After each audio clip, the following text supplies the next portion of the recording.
What's up, Taiwan? I'm Eric Gao with news from here in Taiwan and around the world. Starting off in local news, Taiwan's been given a new U.S. drone to help its Coast Guard monitor the seas. It's part of a bigger push to invest more in drones for defense. Recon explains. This is the Jump 20. It's a U.S.-made drone and one of the newest tools for Taiwan's defense. Taiwan's Coast Guard says the U.S. has given it one of the drones free of charge and offered training on how to operate it. The drone is meant to help the Coast Guard stop crime at sea, but it's capable of much more. 所以除了它上面的这些就是镜头之外，那它可以载有限的武器，比如说像这一次在乌克兰看到，就是可以载小型的 mortar 的小炮弹或者是手榴弹是可以的。不过它最重要还是说在做侦查的功能。 To fight Russia's invasion, Ukraine has used a variety of drones and unmanned systems. Drones can provide valuable information about the location of enemy forces, and they're also cheap. And for a military like Taiwan's, short on personnel and money, every dollar counts.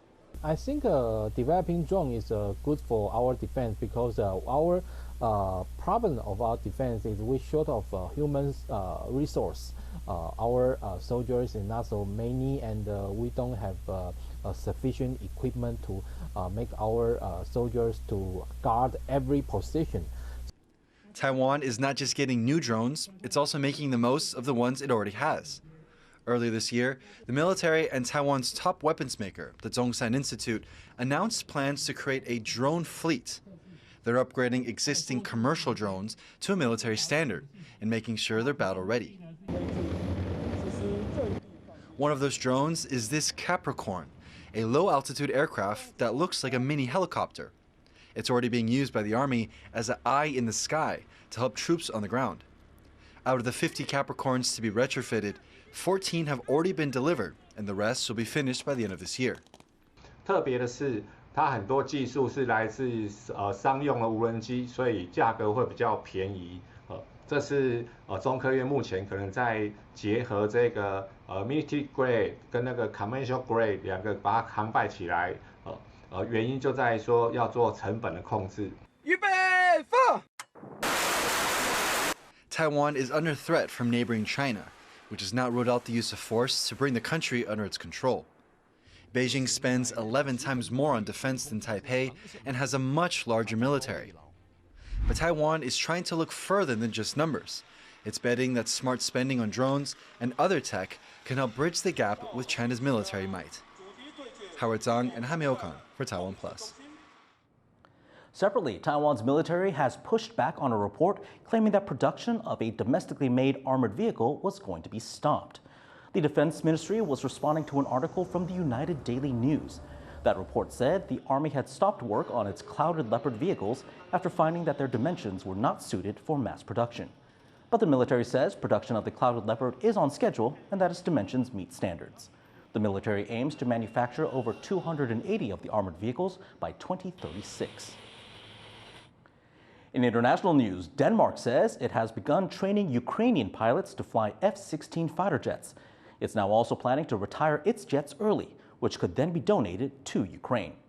Denmark originally planned to retire its F-16 fleet by 2027, but that's been moved forward to 2025, which may free up the planes for Ukraine as early as next year. Denmark says Ukrainian pilots will need to train on the F-16s for at least 6 months before the jets can be handed over. The F-16 is a versatile multi-role fighter plane, and it's considered easy to maintain and operate. Ukraine hopes that the jets will give it the edge in the fight against Russian forces, which invaded the country last year. Meanwhile, Russian President Vladimir Putin has accused the leaders of the Wagner mutiny of treason and of wanting to see Russia choked in bloody strife. Bing Wang reports. In his first address after the attempted mutiny, Russian President Vladimir Putin blasted the organizers, the Wagner group, calling them traitors to Moscow. Однако организаторы мятежа, предав свою страну, свой народ, предали и тех, кого втянули в преступление, лгали им, толкали их на смерть под огонь, на то, чтобы стрелять в своих. Headed by close Putin ally Yevgeny Prigozhin, The Wagner Group is a private military contractor now fighting alongside Russia's soldiers in their war in Ukraine. Over the weekend, Prigozhin and his troops attempted a short-lived revolt against the Russian government, moving a convoy of tanks north to Moscow from the border with Ukraine. It's one of the biggest challenges to Putin's authority in decades, but a deal was struck before Wagner's forces neared the Russian capital. Prigozhin now claims it was a protest action and not a rebellion. Второй фактор. Мы шли для демонстрации своего протеста, а не для свержения власти в стране. Не был убит ни один солдат на земле. Мы сожалеем о том, что мы вынуждены были наносить удары по... Prigozhin maintains he was only reacting to a government plan to disband his group, but his assertions did not convince Putin. Хотели, чтобы солдаты России убивали друг друга, чтобы погибли военнослужащие и мирные жители, чтобы в конечном счете проиграла Россия, а наше общество раскололось, захлебнулось в кровавой междоусобице. The Russian president thanked the leader of neighboring Belarus, Alexander Lukashenko, for brokering the deal to resolve the situation. Prigozhin is now said to be headed for Belarus. Putin also gave rank-and-file members of the Wagner Group a chance to either continue fighting for Russia, go home, or leave for Belarus. It's unclear how this event will affect the ongoing Russia-Ukraine war, but analysts say this attempted revolt indicates a struggle for power within Russia and could lead to Putin losing support in his country. Scott Huang and Bing Wang for TaiwanPlus. Back in Taiwan, could we see a 4-day work week? The government says no, rejecting a petition to introduce a 3-day weekend. But labor activists say they'll keep pushing for shorter working hours. John Van Trieste reports. A longer weekend will not be in the near-term future for Taiwan's workers. That's according to the Labor Ministry and Cabinet, which say the country isn't ready for 3 days of rest. 目前来讲，现阶段真的要实施全面性的周休3日，或者是在这边进一步缩短法定的正常工时，在目前确实都还有一些待努力的这个部分。 Those words were a response to this, a petition calling for an extra day off in the working week. It's gained significant traction online, garnering close to 6,000 signatures. But the Labor Ministry says a 3-day weekend would be bad for Taiwan's military effectiveness and make school days longer. It also says it would harm the economy, cut production, drive away foreign customers, and raise costs, which in turn would cause inflation. In addition, the ministry says a 4-day work week isn't standard anywhere else in the world. Some analysts say the idea of a 3-day weekend is not totally unworkable, but they say it should be up to companies to decide. 比较有效率的企业，你如果要周休3日，或许给他表扬等等，这时候不大适合用立法的方式全面推动。 Taiwan has the 4th longest working hours in the world, according to the most recent figures. And the petition says overtime and commuting times mean many workers are out for up to 12 hours a day. Labor activists say they'll continue to push for a shortened work week. 重点不在周休3日啦，重点在年总工时的下降，劳工有更加自主的去安排他的工时的这个权利，年总工时要有效的下降。 While calls for fewer workdays have been met with little enthusiasm by the government, activists are hoping a second petition calling for a 30 to 35-hour work week will have more effect. Devin Tsai and John Van Trieste for TaiwanPlus. Taiwan's ruling party has been fined $29,000 for failing to properly handle sexual harassment allegations. Taipei City's Labor Bureau announced the fine on Monday, saying the Democratic Progressive Party did not do enough to protect a former staffer who told party officials that she had been sexually harassed. The alleged incident took place last September. The woman says a member of a film crew touched her inappropriately while they were riding together in a car. She says she discussed this incident with then DPP Women's Development Head Xu Jiantian, but says her allegations were not taken seriously. The DPP says it respects the Labor Bureau's decision and will do more to educate its members on proper workplace behavior. Taiwan's Transport Ministry has backtracked on a new rule aimed at protecting people on pedestrian crossings. The plan would have required drivers to stop if a pedestrian is crossing the road, no matter how far they are from the vehicle. But officials now say this rule would be too harsh and could create more traffic. They've decided to keep the current rules in place, but will raise the fine for failing to yield to about $200. The U-turn comes as Taiwan pushes to improve its road safety after a CNN report described it as a living hell for pedestrians. Taiwan's fishing industry is one of the largest in the world, and catches of bluefin tuna are among its most prized. But the government recently introduced new regulations to prevent overfishing in the country's waters, and not everyone is happy about it. Sandy Chi reports. As an island nation, fishing is big business here in Taiwan. In 2021, around 320,000 people were working in the country's fisheries industry, according to official statistics. But recently, there have been concerns about the industry's future. Some worry about overfishing, which could severely deplete the number of fish in Taiwan's waters. To try and stop this from happening, the government has begun pushing for more sustainable fishing in line with international standards. And that's meant rolling out a series of sweeping regulations on the country's fisheries.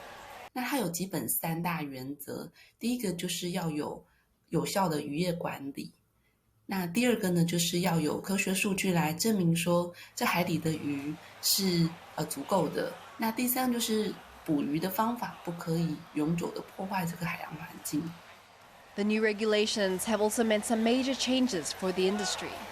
They limit which vessels can go out to sea during bluefin tuna season, and require the fishermen tag their catches to keep track of how many larger fish are brought in. While the rules are aimed at ensuring the industry's long-term survival, fishermen say they're finding them increasingly hard to follow. 只是政府的规定很多，比较不能生活。渔业署的规定太多啊。The industry has also been hit hard by inflation, which has seen an increase in everyday operating costs for fishing crews. 渔船呢，他们经营会越来越困难，因为原物料的上涨。